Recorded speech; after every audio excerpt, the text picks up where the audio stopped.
Okay, hello everyone. As you wish, I wish all are you well. Okay, so in this lecture, we will discuss about the Rankine's formula and some numericals.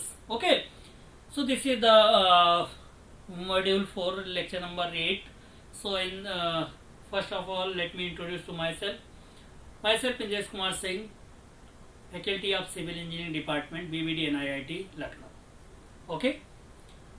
So introduction to solid mechanics जो कि आपका subject है KCE 402 module 4 में lecture number 8 पर ये है।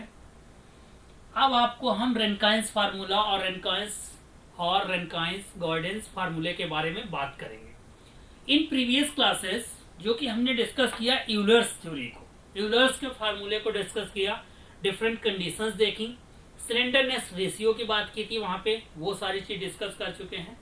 तो यहाँ पर हमने देखा था कि वहां पे लॉन्ग कॉलम के लिए जो उनकी थ्योरी थी वो वैलिड थी, उनकी थ्योरम अप्लीकेबल थी, जो थ्योरी थी यूलर्स की वो लॉन्ग कॉलम के लिए अप्लीकेबल थी। और लॉन्ग कॉलम के हमने जो डिफिनीशंस जो टाइप्स ऑफ कॉलम में बात किए थे उसके लिए यहाँ पे लिखा है कि Euler's formula is applicable to long column only for which L upon K, L is the length of column where K is the radius of gyration. Okay, ratio जो था वो larger than a particular value, जो value दी गई कुछ value जैसी हैं उनसे ज्यादा, जैसे 12 है, L upon K much greater than 12। तो वहां तक के लिए कुछ ऐसी पार्टिकुलर वैल्यू थी, उनके लिए ये हमारा यूलर्स फार्मूला था वो अप्लीकेबल था। Also does not takes into account to the direct compressive stress, और जो डायरेक्ट कंप्रेसिव स्ट्रेस थी जहां पे क्रिसिंग थी वहां पर हम यूलर्स का फार्मूला नहीं यूज कर सकते थे। वो उससे पहले जो उसमें डायरेक्ट कंप्रेसिव स्ट्रेसेस जनरेट होती उससे पहले बकलिंग की बात आ जाती थी, तो बकलिंग वाली प्रॉब्लम में वहां पे क्रिएट हो जाती थी, तो वो लॉन्ग कॉलम में रहता था, इतना लोड अप्लाई करते थे और उसमें हम यूलर्स के फार्मूले की थ्योरी को यूज करते थे। दस for a column of the medium length it doesn't provide accurate results. तो यूलर्स जो थ्योरी थी, जो हमने उसके ड्रॉबैक में बात भी की थी, तो वहां पर हम नहीं प्रोवाइड करा सकते थे, मीडियम लेंथ के हो या शॉर्ट कॉलम जो थे आपके, वहां पे एक्यूरेट रिजल्ट नहीं मिल रहा था। रेनकाइन फॉरवर्डेड एंड एम्पिरिकल रिलेशंस, उसके बाद में रेनकाइंस जो है उन्होंने फॉरवर्डेड किए कुछ empirical relations for a medium and short column के लिए। ओके, तो स्टार्ट करते हैं रेनकाइंस के फार्मूले से। ये रेनकाइंस फार्मूला है। एक चीज बताना चाहेंगे, L अपॉन K, जो K है था वो रेडियस ऑफ गायरेशन, इसके बारे में बताना चाहेंगे फिर से कि जैसे मान लीजिए कोई ये बॉडी है, इसका मोमेंट ऑफ इनर्शिया I इसके सेंट्रॉइड पे है, इसका टोटल मास है।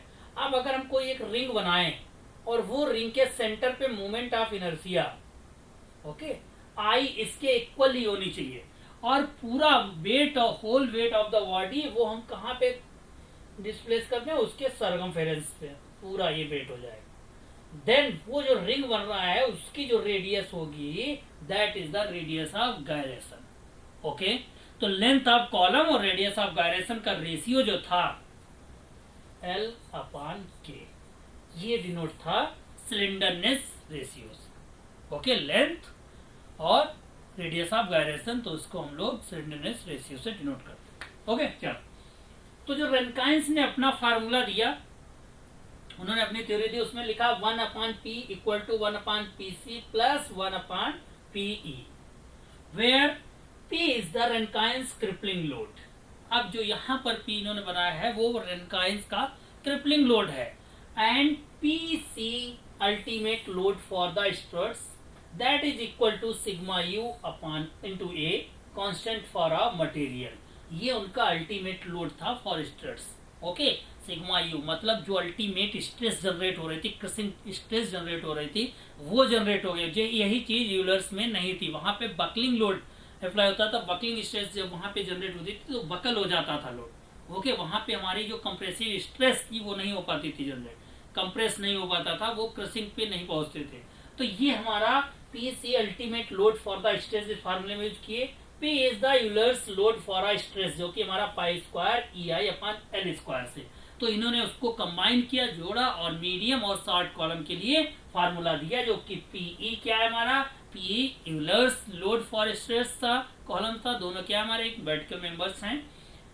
स्ट्रेस हमारा इंक्लाइन या हॉरिजेंटल भी हो सकता है, इंक्लाइन मेंबर्स होता है जो कि ट्रस में यूज होता है, और लॉन्ग कॉलम जो आपका होता है, कॉलम जिसको बोलते हैं, वो वर्टिकल बिल्कुल मेंबर होता है जैसे कि पिलर्स होते हैं।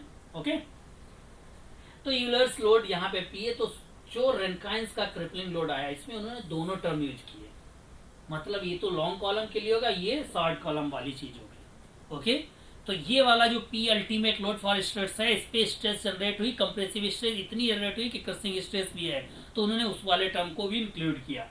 That means for the short column P is very large and therefore 1/PE is small, क्योंकि अगर शॉर्ट कॉलम में जाओगे वो तो बकलिंग के लिए था। ओके, तो वहां पे पीई जो यूलर्स लोड था वो बहुत ज्यादा होता है, अगर उसको हम शॉर्ट कॉलम में कंपेयर कर रहे हैं तो उसके कंपेयर में वहां पे बहुत ज्यादा हो जाएगा, तो इसका मतलब वो 1/PE बहुत कम हो गया, तो इसका मतलब इस वाले टर्म को हम इग्नोर कर देंगे, practically equal to PC. This means जो पी आपका बचेगा वो पीसी के इक्वल हो जाएगा, मतलब अल्टीमेट लोड ऑफ स्ट्रेस। इस रेनकाइन फार्मूले से शॉर्ट कॉलम के लिए अगर हम बात करें तो हमारा पी जो रेनकाइन क्रिपलिंग लोड है, that is equal to the ultimate load for a stress, and it is equal to PC equal to sigma U into A, where sigma is the crushing stress, जो stress generate हुई है that is ultimate stress. Okay, वो material की रहेगी। तो जब हमने short column की बात की तो वहां पे हमें पता है यूलर्स का जो 1P है वो बहुत ज्यादा रहेगा, क्यों, क्योंकि लेंथ बहुत कम हो गई, और यूलर्स का जो फार्मूला था वो आपको पता है, देखिए ये लिखा है पाई स्क्वायर EI/L², और शॉर्ट कॉलम के लिए क्या, लेंथ अगर कम है तो एल रेशियो ये बहुत ज्यादा आ जाएगी, तो 1/PE वाला टर्म प्रैक्टिकली हम इसको नहीं कंसीडर करते हैं। इसका मतलब क्या हो जाएगा, P इक्वल टू PC आ जाएगा, किसके लिए, शॉर्ट कॉलम। लॉन्ग कॉलम के लिए जाओगे तो P is very small, therefore 1/P is quite large. अब P बहुत कम हो जाए, अगर बहुत कम क्या मतलब कम रहेगी, तो लार्ज कॉलम के लिए क्योंकि वहां पे लेंथ अगर ज्यादा है तो ये वाला टर्म कम हो गया, तो 1/P ज्यादा हो गया। इसका मतलब in comparison 1/PC large in comparison to 1/PC। अब इसमें क्या हो गया, जो लार्ज कॉलम में पहुंचे तो वहां पे हमारा बकलिंग लोड था, वहां पे कंप्रेशन स्ट्रेस जो कंप्रेसिव स्ट्रेस अल्टीमेट है वहां तक नहीं पहुंचे। ओके, तो ये बहुत कम हो जाएगी उसके कंपेयर में, it means crippling load P is practically PE, तो इसका मतलब ये वाला टर्म इग्नोर कर देंगे, तो लॉन्ग कॉलम के लिए P इक्वल टू PE के बराबर आ जाएगा, और P का फॉर्मूला लगाइए आप बता सकते हो। और जब शॉर्ट कॉलम होगा तो P किसके इक्वल हो जाएगा, P C के इक्वल आ जाएगा, तो आप PC का फॉर्मूला लगा दीजिए, सिग्मा यू ये शॉर्ट कॉलम के लिए जाएगा। ओके, दोनों के लिए कैलकुलेट कर सकते, तो रेनकाइन ने अपना ये फार्मूला निकाल के दिया कि इंटरमीडिएट कॉलम के लिए कि हाँ ये वाला सही है, दोनों यूज कर दीजिए इंटरमीडिएट में, अगर लॉन्ग में है तो वही वाला चला जाएगा, शॉर्ट में तो ये चला जाएगा। उन्होंने एक ये फार्मूला रिलेशन दिया है, देखिए यहाँ पर लिखा भी है, इन्होंने सॉल्व किया है कुछ टर्म्स, इसको सॉल्व कीजिए आप, तो 1/P equal to this is cross multiply हुआ, इसके बाद P इक्वल टू ये आ जाएगा, यहाँ पर हम देखेंगे PC बचेगा, P से डिवाइड किए तो ये 1 बचेगा, PC/PE हो गया। यहाँ पर आपने देखिए PE जो हमारा यूलर्स बकलिंग लोड है उसका फार्मूला आपको पता है, PE इक्वल टू क्या होता है, pi square EI/L²। Okay, where L is the equivalent length और इफेक्टिव लेंथ, वही हमने यहाँ पे फार्मूला रख दिया है, तो आपका क्या बन जाएगा, PC लिखा रहेगा L² पाई स्क्वायर EI, और PC इक्वल टू क्या था आपका, sigma C compressive stress into A area of cross section. Okay, वो हमने पुट कर दिया, तो ये वाला आ गया टर्म, ऊपर भी रख दिया तो ये सिग्मा आ गया। ओके, यहाँ पर हमने देखा sigma A L² pi square E। अब I क्या होगा, हमें पता है कि हमने जो निकाला था अभी, रेडियस ऑफ गायरेशन क्या होती है, I/A। ओके, अब I आपका जो मोमेंट ऑफ इनर्शिया है, मैंने बताया आपका कोई भी क्रॉस सेक्शन जो कॉलम का होगा उसमें जो भी एक्सिस के अलोंग फेल करेगा, जिसके अलोंग मिनिमम आपकी मोमेंट ऑफ इनर्शिया होगी, ओके, XX या YY, तो आपकी एक आएगी IXX और एक IYY, इसमें से जो कम होगी उसी को हम कंसीडर करेंगे। ओके, तो इसका मतलब यहाँ पर हम आई एक्स एक्स अगर ले लें, अगर ये हमारा लेस देन है आई वाई वाई से, इसका मतलब क्या हो गया, रेडियस ऑफ गायरेशन। तो रेडियस ऑफ गायरेशन हम कह सकते हैं ये एक टर्म ऐसा है जो कि हमारे उसमें मटेरियल पे डिपेंड नहीं कर रहा है। ओके ना, तो ये देखना है कि मिनिमम किस एक्सिस के अलॉन्ग है, उसी को हम यूज करेंगे। यहाँ पे हमने ए के स्क्वायर लिख दिया, यहाँ से अगर आई की जगह पर ये जो था मोमेंटम से उसकी जगह रखे। अब आप यहाँ पर देखेंगे ध्यान से कि sigma C A 1 plus alpha L upon के का होल स्क्वायर। अल्फा हमने यहाँ से अल्फा को रिप्लेस किया है इस टर्म से, और एल को नीचे ले आएंगे तो के अपान एल आ जाएगा आपका। ओके, और एल अपान के रेडियस ऑफ गायरेशन क्या था, स्लेंडरनेस रेशियो नया टर्म था, where sigma C is the crushing stress, A is the Rankine constant, sigma C upon pi square E. इस टर्म की जगह पर ये ए रखा है किन्होंने, रेनकाइन ने। तो रेनकाइन ने अपना ये फार्मूला दिया है sigma C A 1 plus A L upon K square, और ये आपको पता है ये रेनकाइन का कांस्टेंट है जिसकी value sigma C divide by pi square E है, और सिग्मा सी क्या है हम बता रहे हैं आपको, क्रशिंग स्ट्रेस है जो कि सॉर्ट कॉलम में जनरेट होती है। ओके, समझ गए ये चीज। तो यहाँ पर इन्होंने रखा है आपका, तो आपका ये जो वही सॉल्व किए, तो यहाँ पर आ गया where sigma c the crushing stress, factor of safety में be consider for the value of sigma c in the above formula. Rankine's formula for the column with other ends condition, जो सभी और कंडीशन है उसके लिए जो रेनकाइंस formula होगा, तो कुछ नहीं चेंज करना है, P equal to sigma c into a 1 plus a, ये वाला क्या है रेनकाइन कांस्टेंट, एल ई अपान के इफेक्टिव लेंथ। ओके, तो इफेक्टिव लेंथ किस पे डिपेंड करेगी, कंडीशंस पे डिपेंड करेगी, अकॉर्डिंग टू कंडीशंस, जो उसकी कॉलम की कंडीशंस होंगी। ओके, तो कैसे कि अब देखिए इनका भी वही होता है कि column with other ends conditions. Okay, जो एंड्स की कंडीशन होगी उसके बेसिस पे हम यूलर्स इनका रेनकाइन का फार्मूला यूज कर सकते हैं। आपको याद रखना है इफेक्टिव लेंथ, तो इफेक्टिव लेंथ आपको पता है क्या होता है, प्रीवियस लेक्चर में पता है कि एल ई जब बोथ एंड्स आपके पिन ज्वाइंटेड हों, बोथ एंड्स। ओके, जैसे कि इस तरीके से। ओके, तो ऐसे बनेगा, तो इसमें L equal to L E होगी, मतलब एक्चुअल लेंथ के इक्वल ही इफेक्टिव लेंथ होगी। इफेक्टिव लेंथ आपकी हो जाएगी कितनी, L/2।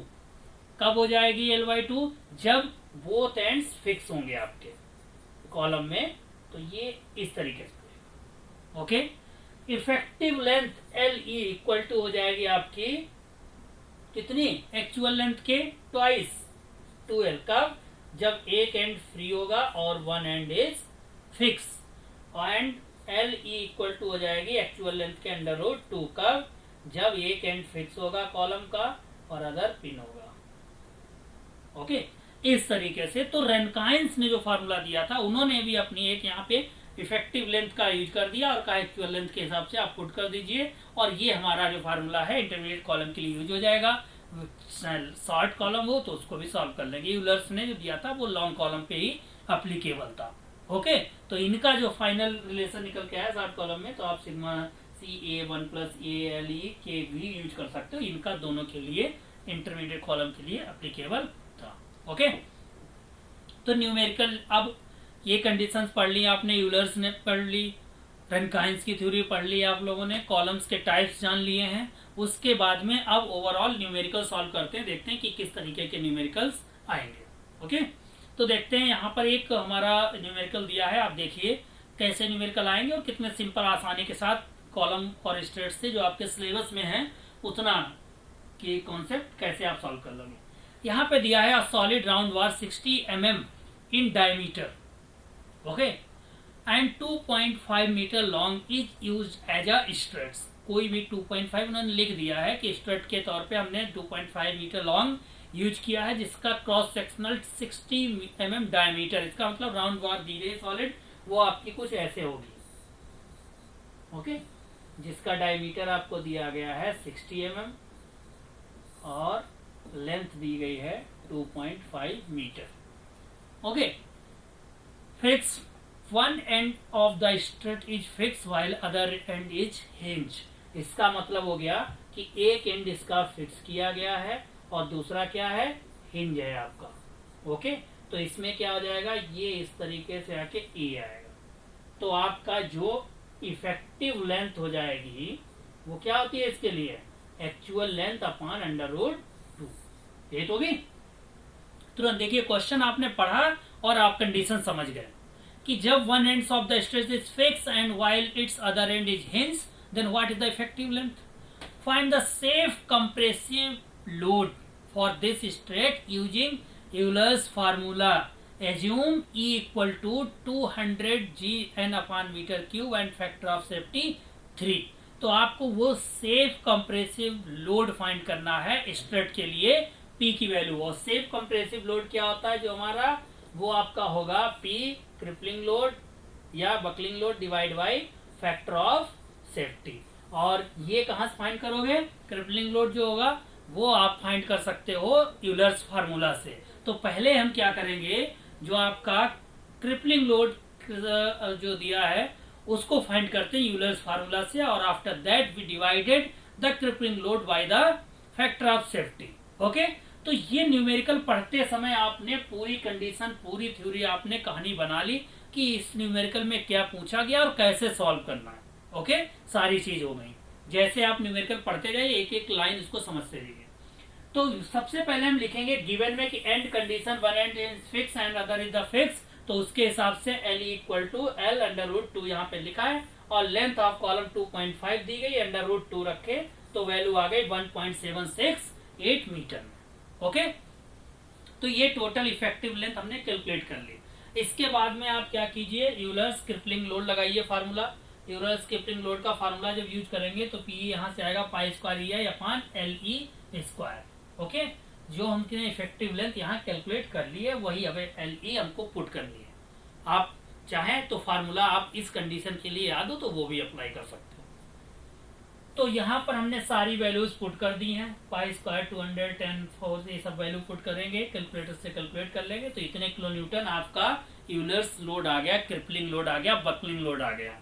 तो अगर इतना ही लोड अप्लाई कर दोगे, कोई भी कॉलम बना रहे हो बिल्डिंग में, अगर इतना ही लोड अप्लाई करोगे तो उसका तो वो फेल हो जाएगा। तो हमें वो चीज थोड़ी जाननी है, हमें उससे कम ही लोड रहे ये कंडीशन बतानी, तो हमें सेफ लोड पता करना है। तो सेफ लोड पता करना, तो यहाँ पर उन्होंने फैक्टर ऑफ सेफ्टी दिया है आपका 3, तो उसको 3 से डिवाइड कर दो, इतना हमारा ये सेफ लोड रहेगा। कोई भी कॉलम आप डिजाइन करोगे उस पर जो लोड अप्लाई होगा that is the safe load. Okay, उस पर हमारा क्रिपलिंग या बकलिंग या कुछ भी कॉलम फेल नहीं करेगा। ओके, दूसरा न्यूमेरिकल यहाँ पे दिया है, a cylinder pin ended aluminium column 1.8 metre long ends of circular cross section is to have an outside diameter of 50 mm। Calculate the necessary internal diameter to prevent failure by buckling if the actual load applied is 13.6 kilonewton and the critical load applied is twice the actual load where E की value दी गई है। तो इसमें क्या पूछ दिया गया, outer diameter पूछा गया है। कोई भी सिलेंड्रिकल पिन है एंडेड एल्यूमिनियम कॉलम की बनाई गई है, सर्कुलर क्रॉस सेक्शन उसका आउटर डायमीटर 50 mm दिया गया है, तो वहां पे आपको पूछा गया internal diameter to prevent failures. Okay, तो इसमें भी आपको सबसे पहले गिवन देख लेना, क्या क्या चीजें गिवन है वो देख लें, और हमारी जो कंडीशन दी गई है, कंडीशन आपकी दी गई है calculate the national if the crippling load twice, क्या दी गई है 1 metre cross section outside diameter. Okay, तो एक्चुअल लोड उसकी जो है वो कंडीशन दी गई, तो इफेक्टिव लेंथ के इक्वल रहेगी 1.8 मीटर। यूलर्स का फार्मूला लगा दीजिए, आपको दिया गया है, बस ये फार्मूला यूज किए। यहाँ से P क्या है, ट्वाइस ऑफ सेफ लोड है, कंडीशन अप्लाई कर दी है वैल्यू आ गई। मूवमेंट ऑफ इनर्शिया में ये आप लगाएंगे, इसी को आप इस फार्मूले में यूज कर देंगे, तो यहाँ से आपका डायमीटर कैलकुलेट हो जाएगा। ओके, तो ये जब डायमीटर आप कैलकुलेट कर लेंगे आंसर आ जाएगा, सिंपल सा है। इसी टाइप के आपके सिंपल न्यूमेरिकल्स आएंगे। एक और न्यूमेरिकल है, आप इसको देख सकते हैं, बिल्कुल सेम टू सेम वही न्यूमेरिकल आपका है। किस तरीके से हमने देखो लिया है कि कोई रिंग अगर ऐसे है तो ये टी अगर है इधर तो इधर भी टी होगा, इसका मतलब जो आउटर डायमीटर हो गया that is the inner diameter small d, तो small d plus 2t। Thickness याद रखिएगा कॉलम की अगर दी जाती है तो एक साइड की थिकनेस हो गई तो वो साइड की थिकनेस कंसीडर करेंगे, तो outer external diameter of tube जो हो जाएगा d प्लस 2d हो जाएगा। बस ये ध्यान रखना है, और सारी चीजें सिंपल हैं जो हमने प्रीवियस लेक्चर में अभी प्रीवियस न्यूमेरिकल में की है वही सब यहाँ पर भी की है, केवल यही समझना है कि वहां पे थिकनेस जब होती है तो 2T लेते हैं, ओके, जब पोल कोई भी दिया रहेगा। तो ये न्यूमेरिकल आप देख सकते हैं और इसके बारे में आप इसको देख लीजिए, नोट कर लीजिएगा और सॉल्व कीजिए। इसी टाइप के आपके न्यूमेरिकल यूनिवर्सिटी एग्जाम में आएंगे, ओके। यहाँ पर वही क्रिपलिंग लोड रखा गया है, पूरा सॉल्व किया गया, इसको भी आप नोट कर सकते हैं। यूलर्स क्रिपलिंग लोड से फार्मूले से हमने कैलकुलेट कर लिया है और सारी कंडीशंस के लिए चारों कंडीशन, फर्स्ट सेकेंड, देखिए बोथ एंड वाले हैं, ये सेकेंड कंडीशन है, आगे आपको थर्ड कंडीशन मिल जाएगी एंड उसके बाद में फोर्थ कंडीशन के लिए। तो ये चारों कंडीशन के लिए आप कैलकुलेट कर सकते हो और अलग अलग क्रिपलिंग लोड, यूलर्स लोड। तो इतने ही सिंपल से आपके जो भी न्यूमेरिकल हैं वो आएंगे आपके। और ये आपका यहाँ तक था कि लोड कॉलम पे कैसे आता है, क्या प्रॉब्लम्स होती हैं, यूलर्स और रेनकाइंस की थ्योरी। तो इस मॉड्यूल में हम लोगों ने बीम का डिफ्लेक्शन, स्लोप डिफ्लेक्शन का पढ़ा, उसको खत्म किया। इसके बाद में यूलर्स का जो था, रेनकाइन का था कॉलम के लिए। तो बीम और कॉलम की जो हमने लोड की कंडीशंस पे डिफरेंट कंडीशंस चेक की, उनके बारे में पढ़ा। आई होप कि आपके ये समझ में आया होगा। Okay, thank you class.